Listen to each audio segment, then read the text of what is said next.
G'day supporters, just a quick little update on what I've been up to over the last couple of days, and also wanted to give you a gander at the new little terraced area we've got. So this is the little retaining wall that went in the other day. The day I shared the picture of Rex doing the holes, they actually finished it all that day. I've just been a bit too busy to do a bit of an update. But what it is concrete sleepers that sit down under some double gowl or double dipped gowl H sections.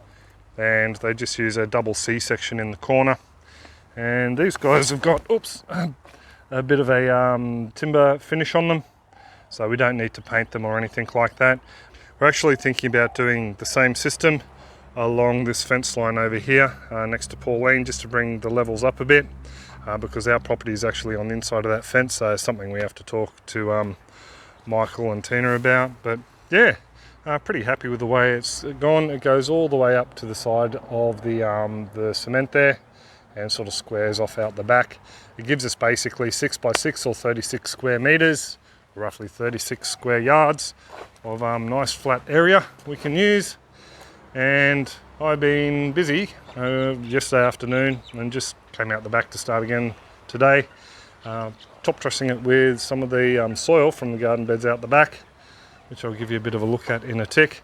The main reason I'm using this soil is, even though, you know, I worked it for a couple of years and put all this nutrition into it, organic matter and all the rest, yeah, we've had an invader just rob the life out of the soil, which I'll show you. So I figured might as well use it as a top dress here, and then when we build the other garden beds down the back, we'll get a better soil source.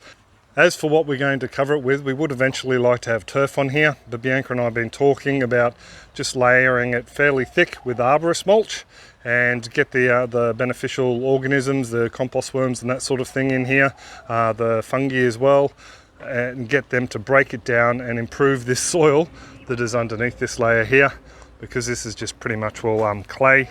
So that's what we'd like to do. Whether that happens or not, I don't know, because I'm having problems sourcing proper arborist mulch. I can get wood chip, but wood chip will just take too long to break down, I think. So yeah, we'll just have to wait and see what happens. Worst case scenario, we wait until winter and put some turf down here, which is what Bianca would ultimately like. And she has given me permission to set up an aquaponics system over there. Woohoo! So thanks Anita and John, I'll be using those totes. Down the back here, I've also pulled out the bathtubs. This is going to be our esky for May's 21st on Saturday, and then it'll turn into a worm farm. And down the back here, I've started to dig out the first 5 metre long wicking bed, and yeah, I'll be moving on to this one next after I find a home for all the fertilisers and bits and pieces I have hidden away in there. But just to show you my big flaw with these wicking beds, and why I recommend wrapping plastic all the way up the sides, is because I have this section of roots here that has come in from outside. That's from behind the plastic there, and they've pretty much all just taken over the bed. This section here actually started, it was running along the inside of the plastic down there, and I chopped off the first section right down the start there, so it's made its way all along the bed. I was thinking it may have been citrus from the lime tree, but I think it's actually from the Chinese celtis, which are next door over there, or along the fence line. And I've just hit another pocket of them at the end here when I just started digging before. So I'd say that's the reason why these beds started to underperform, and a big reason why I stopped growing in them. I'm fairly sure I'm going to find the same issue in this bed here, because the performance in it dropped dramatically as well. I did raise the plastic up higher, but in my infinite wisdom, not knowing a lot about wicking beds at the time, I made slashes down just above the reservoir to allow for any excess water to flow out in the big rain events we get, so they weren't flooded. But yeah, I have a feeling the roots have jumped in there. I'll give you a bit of a look at that, yeah, once I start digging this one out.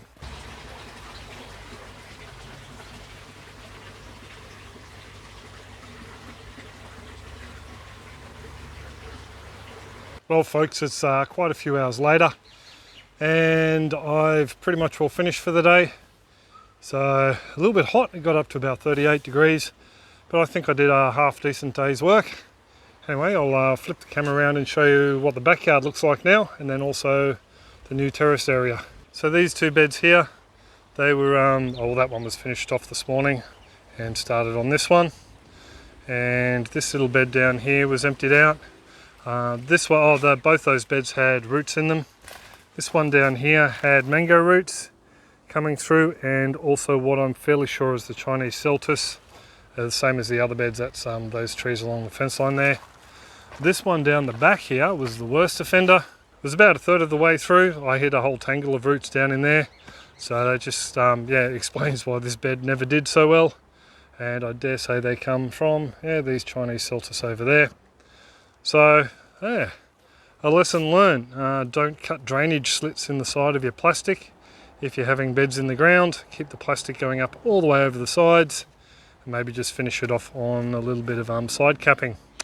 I'll take you up and show you the terraced area. So the terraced area is pretty much all sorted. Some of the soil is actually rather thick. It got to around about over 200 mil or over 8 inches just in this area here. There's a little bit of a dip. So all those 4 beds pretty much all brought it up to level with the side over there.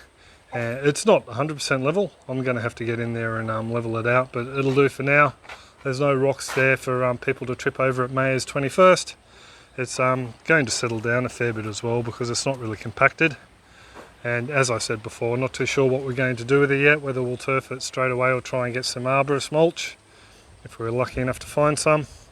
One thing I did do is just popped in some of the spare retaining wall bricks just there, just to finish off that edge a bit. Didn't see any point in springing for more sleepers to do that, so we just, that'll do the trick. And of course all this will end up being turfed. I'm not covering this bit here with the soil for the time being because it needs to be cut down, and all that will happen when we do the driveway and all that, so we'll worry about that later. But for now we have a nice little terraced area, so pretty chuffed about that. So yeah, hope you enjoyed that little bit of a look at what I got up to today. I've decided I'm not going to be filming the mushroom clip this week. Like I said, 38 today, 41 tomorrow, 41 Saturday, and I don't really want to be starting off mushrooms in that heat. They do prefer the high teens Celsius to about mid-20s. So yeah, 41 I think is just a little bit too hot. I've got some culture mushrooms in the fridge, and I'll do them next week. I might just do a little bit of an update for YouTube, just showing what's gone on with the yard, and also point out that we're having a few issues with the possums feasting on the mangoes. It's just so dry here that everything is suffering, even the animals. So we've had a number of mangoes drop, and not only that, the possums are taking them off the tree and feasting on them now. But anyway, I'm going to call it quits there. I might actually go up and have a nice cold ale. So I do hope you enjoyed this little bit of an update, supporters, and I'll catch you later.